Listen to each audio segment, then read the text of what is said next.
So yun guys, good morning, magandang umaga po sa ating lahat mga ka-showing, no? Luzon, Visayas, Mindanao at sa buong mundo mga ka-showing. So for today's video mga ka-showing ay napanood ko po ang si Attorney Ronald Santiago, no, doon po sa BS sa Barangay Tayo, no? Siya po yung nagsasalita po doon dahil ini-interview po siya ni Kagawad Butch at Kagawad Marie at kay Kap Dundon. So bago natin pag-usapan yan mga ka-showing, don't forget to like, share, and comment down below mga ka-showing upang magkita po natin at mabasa po ang inyong mga komento at reaction tungkol po dito mga ka-showing. And don't forget to subscribe.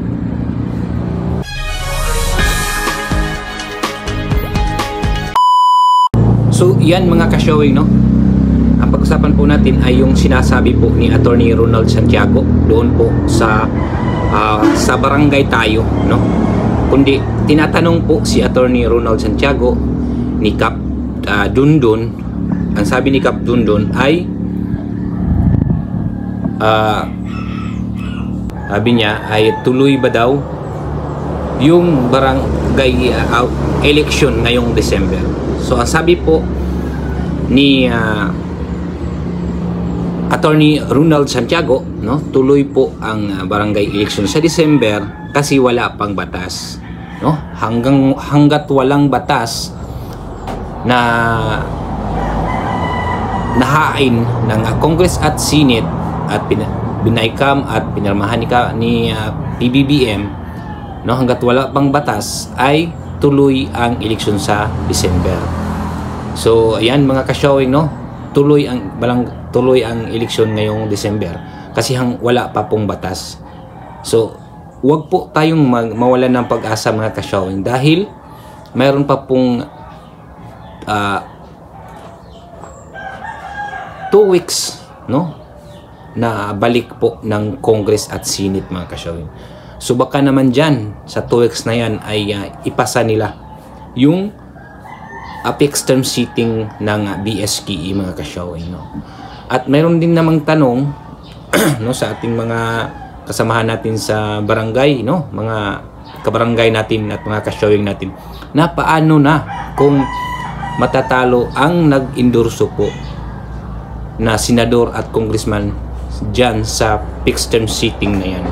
So ang masasabi ko lang po mga ka-showing, no, ay kahit na hindi po sila mananalo o kahit matalo man sila ngayong midterm election, ay tuloy pa rin yung fixed term seating na yan kasi po nakahain na po yan, no?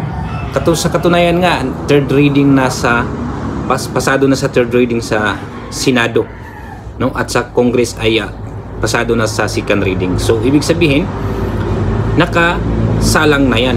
So kulang na lang po ng third reading ng Congress, tapos bycam, no, tapos pirmado na sa presidente para maisabatas yan. So siguro naman dyan sa pagbabalik nila, kahit matalo man sila or manalo, 2 weeks po pwede po nilang maipasa yan, no, dahil 2 linggo po pa silang pwede silang magsisyon dyan o pwede pang pag-usapan yung mga yan. At saka po mga ka-showing, no, nagtanong din po si Kap Dundon doon kay Attorney Ronald Santiago po sa kanila sa Barangay Tayo, no. Ang tanong po ni Kap Dundon ay kung may budget ba. So ang tanong po ni Attorney Ronald Santiago mga ka-showing ay mayroon daw pong budget, no, naka-allocate na daw. So ibig sabihin nakahanap po sila ng budget para doon sa BSKE kung sakaling matuloy ang BSKE ngayong December mga ka-showing, no? At kung hindi naman, kailangan nga ng prueba, no, nagaling na mayroon pong batas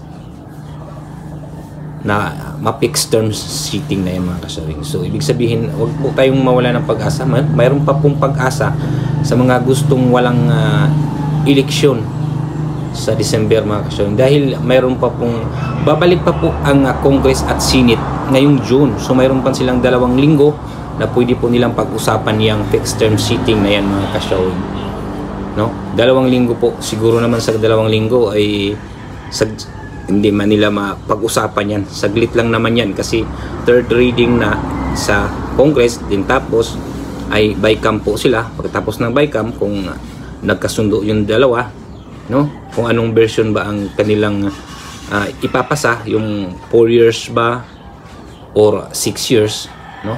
I-bycam nila yan kung ano pong resulta at ano pong kanilang napagkasunduan, no? Ay pasado na sa bycam at ipupunta na po sa presidente upang pipirmahan na po yung batas na yan. So mga ka-showing, so hanggang, ang sabi po ni Attorney Ronald Santiago, mga ka-showing, hanggat wala pa pong batas ay tuloy daw sa December.